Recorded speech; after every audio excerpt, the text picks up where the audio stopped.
Well, it has been quite some time since I've made a video on this channel, and I kind of just wanted to give you guys an update on life, what has been happening. Anybody that is interested, of course.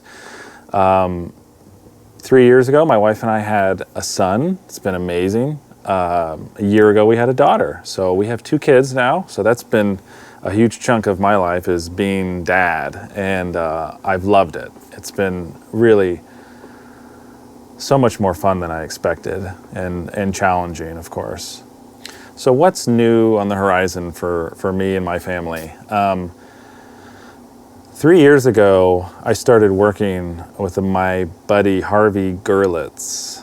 And 20 years ago, he used to build tube amplifiers for guitar, and shut that business down sometime in early 2000s.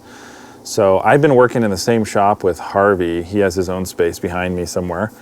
And we thought, you know, one day, why don't we build another tube amp? Why don't we start it up again? And so that's what I've been doing for the last 3 years, is kind of developing, along with building furniture too, to make ends meet.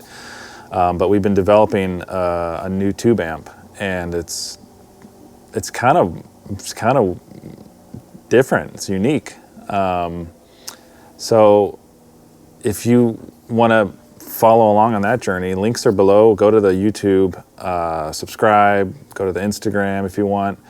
But that's where I'm at. So if you wanna support any more, that would be huge. I'd be really, really thankful if you did. So until next time, whenever that might be, thanks for sticking around. Seriously, it means a lot. Even if you're watching this video, that means you've kind of hung in there for several years. So I appreciate that.